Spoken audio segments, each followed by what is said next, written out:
قناة أبو جويرية السلفية الدعوية تقدم لكم. إن الحمد لله نحمده ونستعينه ونستهديه ونستغفره، ونعوذ بالله من شرور أنفسنا ومن سيئات أعمالنا.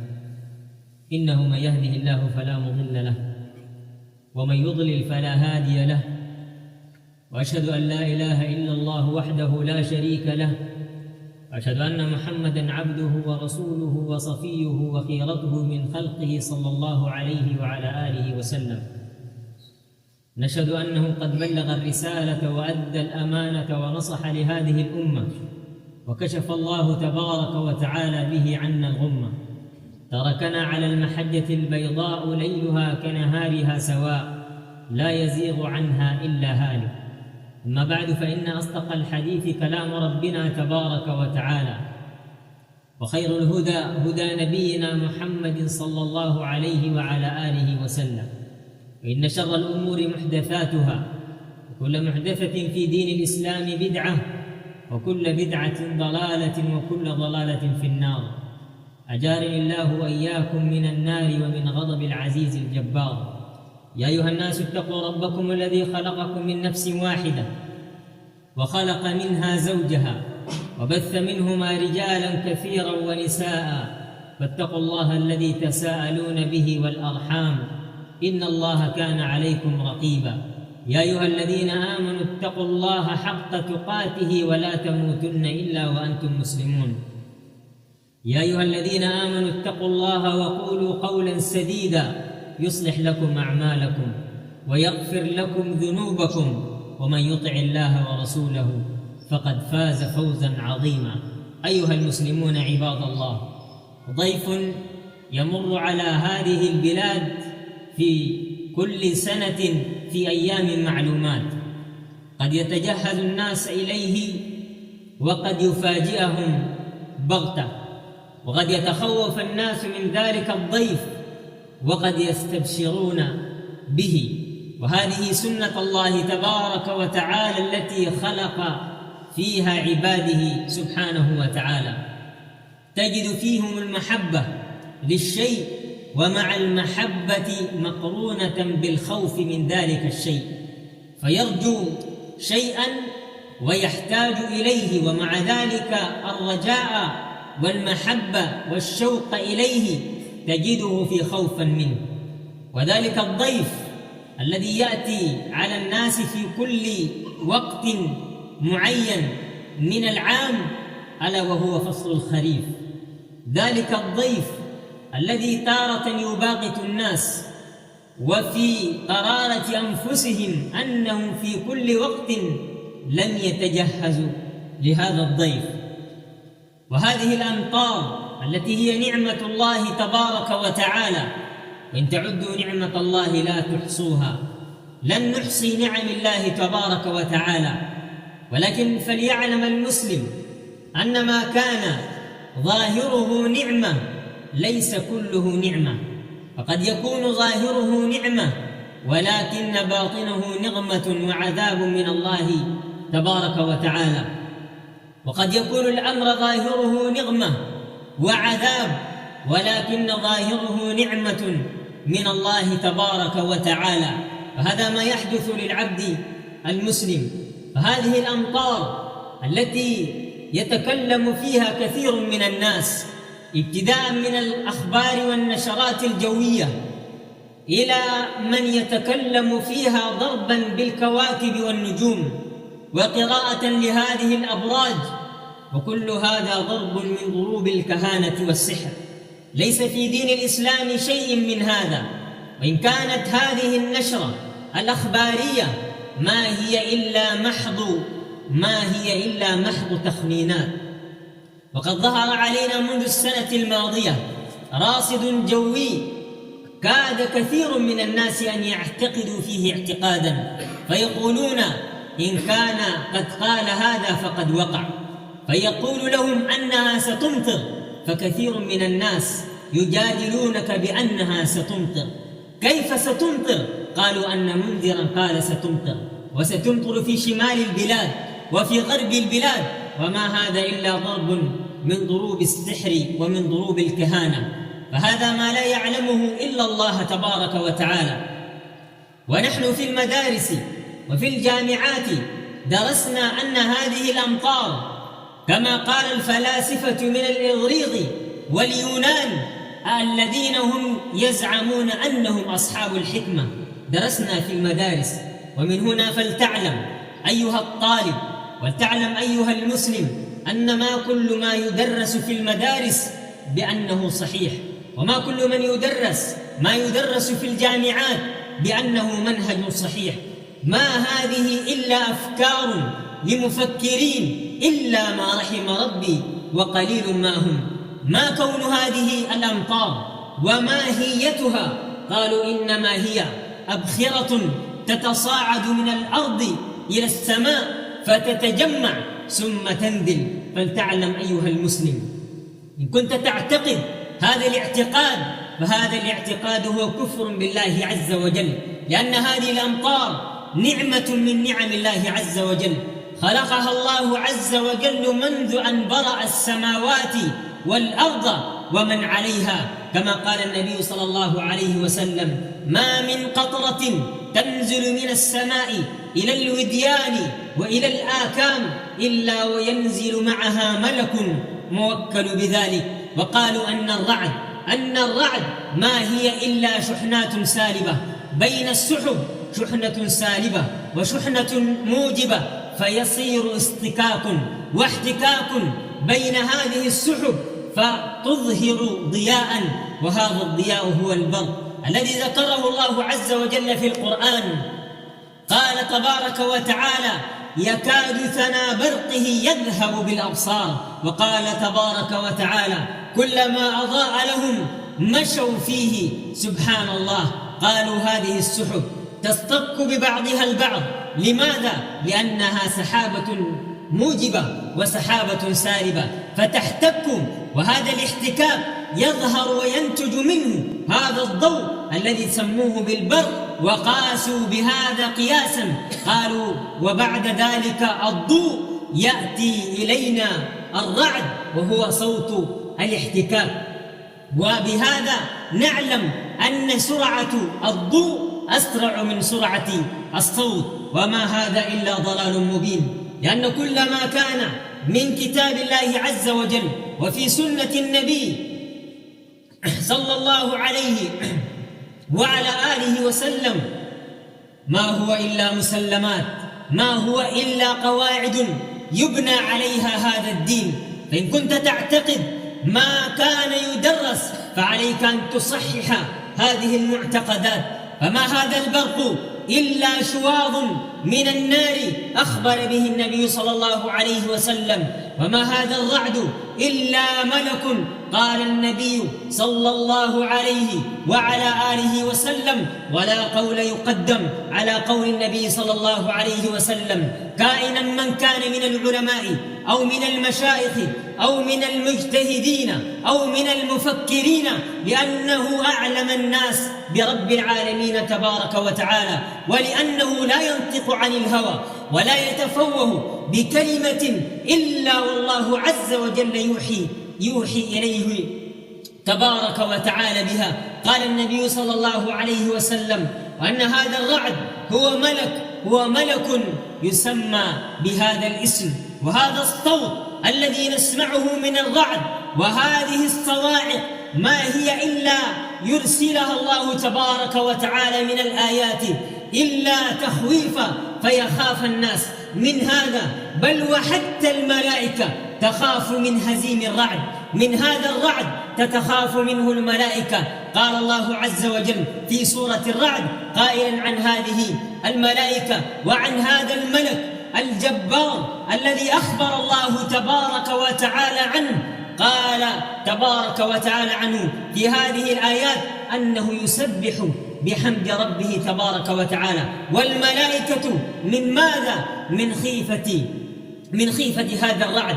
وقديما عندما تجتمع السحب وتجتمع وتظلم تكاد الأرض أن تصير ليلا بعد أن صارت نهارا، يدخل النبي صلى الله عليه وسلم ويخرج خوفا، يدخل ثم يخرج ويدخل ثم يخرج ويقول اللهم سقيا رحمة لا سقيا عذاب، اللهم سقيا رحمة لا سقيا عذاب، لأن هذه من المهلكات التي أهلك الله تبارك وتعالى الأمم السابقة بهذه الأمطار. تظن أنها رحمة وتظن أنها خير، ولكنك لا تعلم ولا يعلم إلا الله تبارك وتعالى ما فيها، هل من خير أو من عذاب، كما أخبر الله تبارك وتعالى: فلما رأوه عارضا مستقبل أوديتهم، أي هذا العارض، هذه الغمامة وهذه السحب السوداء المحملة بالماء ومحملة بالأمطار، فرحوا بها، قالوا ينبت الزرع وتسقى الأرض وتشبع الأنعام، ولكنهم ما علموا أن فيها عذاب أرسله الله تبارك وتعالى. لذلك كان عليه الصلاة والسلام يقول: اللهم سقيا رحمة لا سقيا عذاب، اللهم سقيا رحمة لا سقيا عذاب. لذلك عليك أن تصحح هذه المعتقدات التي قال بها هؤلاء الفلاسفة وهؤلاء الملاحدة الكفرة، أن هذه الأمطار ما هي إلا جموع من الأبخرة، وهذه الأبخرة تأتي من أين إذا لم تهطل الأمطار؟ وإن كانت هذه الأمطار لم تهطل هذا العام، فبهذا أنها لن تكون أمطار في السنة القادمة، وإلا من أين ستأتي هذه الأبخرة؟ قالوا أنها ستأتي من كل ماء على وجه الأرض تصعد منه هذه الأبخرة، ما هي إلا أبخرة متصاعدة، تدفق موية حمام الله يكرمك، تدفق موية شاي، تفور كفتيرة، تغلي حلة، كل هذه الأبخرة تصعد إلى السماء فتتكون ثم تنزل مطر. ما يعقل هذا والله عقل أو رأس فيه مسكة عقل أضاء الله عز وجل له بها، ولا يقول بقول مثل هذا إلا سفيه قليل العقل. فهذا إن كنا لا ندرس وكنا صغارا كنا نقول المطر بيد الله عز وجل، وكانوا غيرنا من الأطفال عندما تأتي الأمطار الناس يضحكوا ويلعبوا ويقولوا ربنا يا ربنا جيب المطر. وهؤلاء فلاسفة ودرسوا وتعلموا، ولكنهم اعتقدوا أنها أبخرة تتصاعد ثم تجتمع. وأيضا الشيء بالشيء يذكر، ومن الناس يعتقد أن أناسا من الناس هم الذين ينزلون هذه الأمطار وأنهم يتحكمون فيها، ونسمع أنهم يسمونهم، يقولون لك هذا يسمى بياع ماها في سماها، وأن فلان موكل بالمطر، وقبل أيام ليست بالكثير معيد ودكتور في جامعة إسلامية عريقة، كثير منكم يكون قد سمع بهذا الكلام، كان في جلسة أظنها جلسة محيطة بالشياطين، وإلا أنه لم يقل بمثل هذا الكلام، قال لجمع من أتباعه وهذا دكتور ومعيد في جامعة. لذلك العبرة ليس بمن قال، وإنما العبرة بماذا هو الدليل الذي استند عليه في قوله. قال قولة والله ما اعتقدها أبو جهل ولا أبو لهب ولا اعتقدها إبليس عليه لعائن الله عز وجل. قال بالدارجية، قال نحن في السودان نمشي للمشايخ ويقروا لنا ياسين وندفع البياض وينزل المطر. عجبك ما عجبك، هذا قوله. قال عجبك ما عجبك. أمس أفتح بلاغ في الشرطة في ناس في السودان قال بيد المطر وعلى حسب الطلب، وهذا القول كفر بالله عز وجل. وهذه من الأشياء التي معلومة من الدين بالضرورة، فإن قال القول أو قال الشخص أو اعتقد أن هذه من مفاتح الغيب، قال الله عز وجل وعنده مفاتح الغيب لا يعلمها إلا هو. ومن مفاتح هذا الغيب أنه ينزل الغيث قال الله عز وجل: أفرأيتم الماء الذي تشربون أأنتم أنزلتموه من المزن أم نحن المنزلون؟ هل يستطيع زيد من الناس أم عمرو شخص من الناس يستطيع أن ينزل مطرا؟ هل يستطيع أن يحول المطر من بلد إلى بلد أخرى؟ عند هؤلاء في معتقدهم أنهم ينزلونها ويحولونها ويبيعونها، وما هذا إلا كفر بالله عز وجل. أفرأيتم الماء الذي تشربون أنتم أنزلتموه من المزن أم نحن المنزلون؟ تبارك الله رب العالمين. هذه الأمطار هي نعمة من الله عز وجل، فعليك أن تتبرأ إلى الله تبارك وتعالى، وأن تعتقد ما اعتقده نبينا صلى الله عليه وسلم وما علمنا إياه صلى الله عليه وعلى آله وسلم. قال زيد بن خالد الجهني رضي الله تعالى عنه: قال: صلينا في الحديبية صلاة فجر على إثر ماء من الليل، أي مطر جاء بالليل. قال: فصلينا صلاة الفجر، فقام النبي صلى الله عليه وسلم ثم استقبلنا فقال: أتدرون ماذا قال ربكم؟ قال: قلنا: الله ورسوله أعلم. قال ربنا تبارك وتعالى: أصبح من عبادي مؤمن بي كافر بالكواكب. قالوا: وما ذاك يا رسول الله؟ قال: من قال مطرنا بنوء كذا ونوء كذا فهو مؤمن بالكواكب كافر بي، ومن قال مطرنا بفضل الله ورحمته فهو مؤمن بي كافر بالكواكب. وعليك أن تعلم أيها المسلم يا عبد الله أن كثيرا من العادات الباطلة في مجتمعنا ما هي إلا عادات إما أنها كانت في الجاهلية عند الكفار قديما، وإما أنها دخيلة علينا من بلاد الكفر وبلاد الإلحاد. فعليك أن تقف وقفة في حديث النبي صلى الله عليه وسلم عندما أخبرهم، فهذا حديث عظيم، إما كافر وإما مؤمن. فعليك أن تصحح هذه العقائد. فمن الناس من يقول أن هذا الفصل، فصل الخريف، يقسم على عينة كذا وعينة كذا، فهذا الأمر ليس فيه اعتقاد، وإنما هو من باب الاستقراء والتتبع، لأنهم عهدوا ذلك الأمر أن في بداية الخريف يكون على مدار كذا وعلى مدار كذا، ثم تارة فيها رياح، وثم تارة من الأمطار في أيام معينة تكون قطرات، وتارة من الأمطار إن صدق فيها حظ هؤلاء تكون أمطارا غزيرة. فهذا يقول القول به، ولكن لا يجزم به، لأن هذا في علم الغيب، ولا يعلم الغيب إلا الله تبارك وتعالى.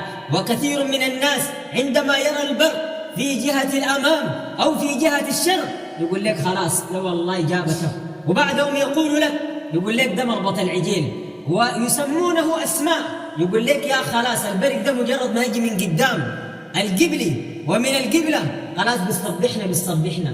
لا تجزم بهذا الأمر، وإنما هو أمر في الغيب، فتارة يأتي وتارة تخيب، لأنها في علم الغيب، ولا يعلم الغيب من في السماوات والأرض إلا الله تبارك وتعالى.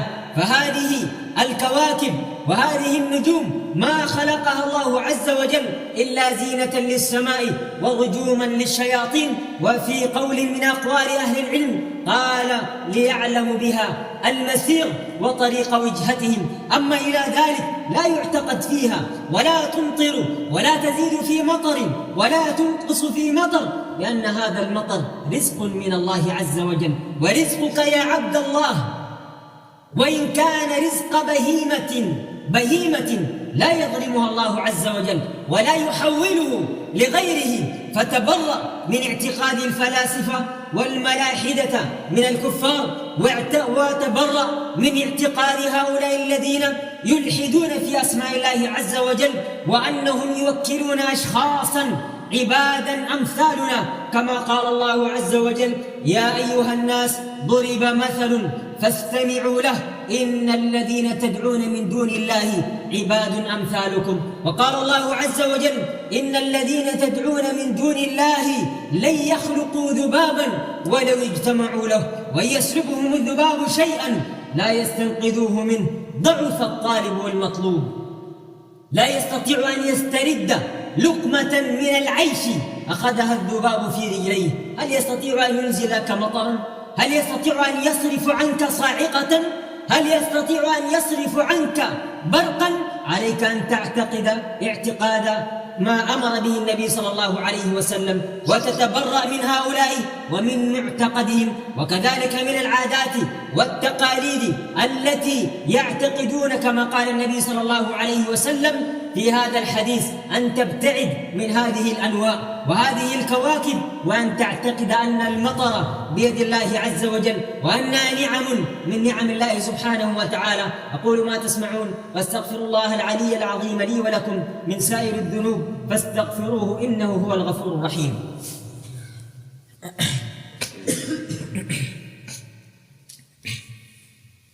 الحمد لله وحده، والصلاة والسلام على من لا نبي بعده، نبينا محمد وعلى آله وصحبه الطيبين الطاهرين، صلاة وسلاما دائمين متلازمين إلى يوم الدين.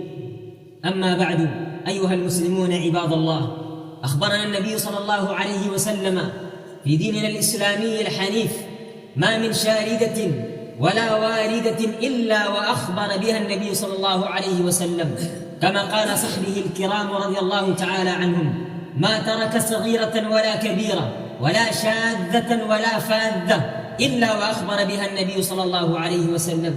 لذلك علينا أن نعلم أن هذا الفصل، فصل الخريف، له أحكام تتعلق به، فعلى المسلم أن يعلمها.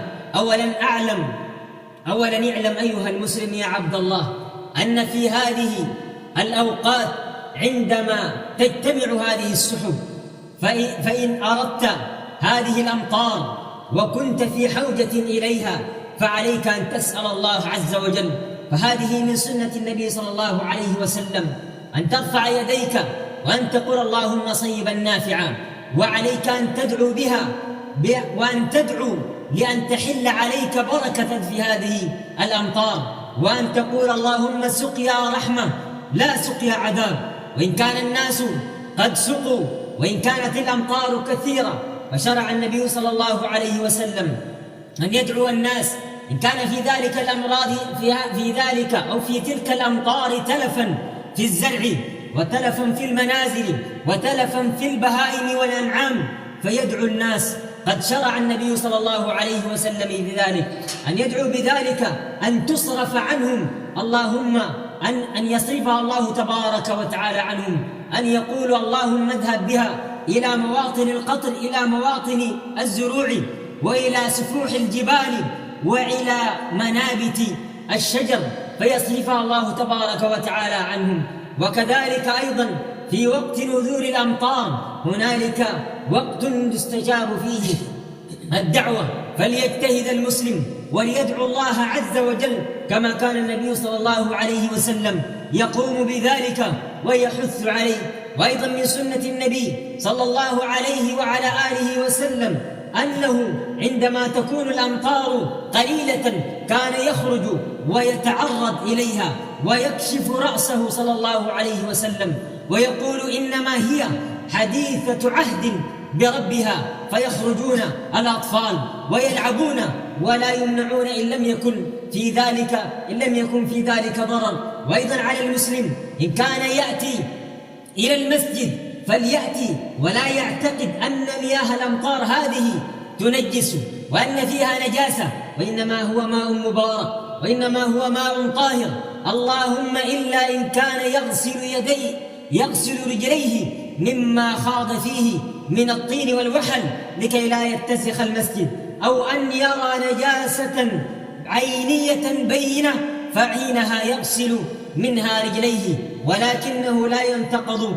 الوضوء. وأيضا من السنن أن يجمع الناس صلاة الظهر والعصر والمغرب والعشاء، ولا جمع لصلاة الفجر ولا جمع لصلاة الجمعة مع العصر، وإنما الجمع عند الظهر والعصر والمغرب والعشاء، إما جمع تقديم وإما جمع تأخير، إما أن يساق المغرب إلى العشاء ثم يصلى سويا بأذان واحد وإقامتين، وإما أن يجر العشاء إلى المغرب وكذلك العصر إلى الظهر يصليا سويا. وأيضا من السنن إن كان الطريق وحلا ولا يستطيع الناس أن يصلون إلى المسجد إلا قليلا ويسيرا، فعندها يبدأ المؤذن بالتثويب عندما يؤذن ويصل إلى قوله حي على الصلاة حي على الفلاح، يحول هذه ويقول صلوا في رحالكم أو صلوا في بيوتكم. وهذا الأمر من اليسر والتيسير في دين الله عز وجل، فحينها من أدرك الصلاة في الجماعة في المسجد وجمع كان له الأجر بإذن الله عز وجل، ومن صلى في بيته أجاب النداء وأصاب سنة الحبيب صلى الله عليه وعلى آله وسلم. فهذا من التيسير. وكل من يتكلم في دين الإسلام عز وجل ويقول أن الدين يسرا ولا عسر فلينظر إلى هذه الأمور، هل يقيمها كما أقامها النبي صلى الله عليه وسلم أم يشدد على نفسه؟ وكثير ممن هؤلاء تجدهم يتساهلون في أشياء هي من أساس الدين ويقولون لك أن هذا من التيسير. والأمور التي يسر الله عز وجل فيها تجده يتشدد فيها، ويقول لك نجي المسجد، نحن إلا نجي المسجد، إما أنه يخالف السنة وإما أنه يخالف أناسا بعينه لأنهم فعلوا كذا لا يريد أن يفعل مثلهم. فكل هذا عليك أن تقوم به إحياء لدين الله عز وجل واتباعا لصاحب السنة النبي صلى الله عليه وعلى آله وسلم. اللهم اجعلنا هداة مهتدين لا ضالين ولا مضلين. اللهم كما أغث بلادنا بالغيث وبالمطر، اللهم إنا نسألك أن يكون سقيا رحمة لا سقيا عذاب. اللهم إنا نسألك أن يكون سقيا رحمة لا سقيا عذاب. اللهم اجعله سقيا رحمة لا سقيا عذاب. اللهم اجعله سقيا رحمة لا سقيا عذاب. اللهم اصرف عنا البلاء والزنا والقلاقل والبلابل وما أصاب بلادنا من الفتن، إنك ولي ذلك والقادر عليه. اللهم كما أغث بلادنا اللهم أغث بلادنا بالتقوى، اللهم أغث قلوبنا بالإيمان وبالتقوى وبالبر وبالإحسان وبالطاعة إليك وبالانقياد إليك ربنا تبارك وتعالى. اللهم عافنا واعف عنا واغفر لنا وارحمنا. اللهم اهدنا وارزقنا. اللهم عافنا واعف عنا. اللهم عافنا واعف عنا. اللهم عافنا واعف عنا إنك عفو كريم تحب العفو يا رب العالمين. اللهم اغفر للمسلمين والمسلمات المؤمنين والمؤمنات الأحياء منهم والأموات إنك سميع قريب مجيب الدعوات. وصل اللهم وسلم وزد وبارك وأنعم على نبينا محمد صلى الله عليه وعلى آله وسلم.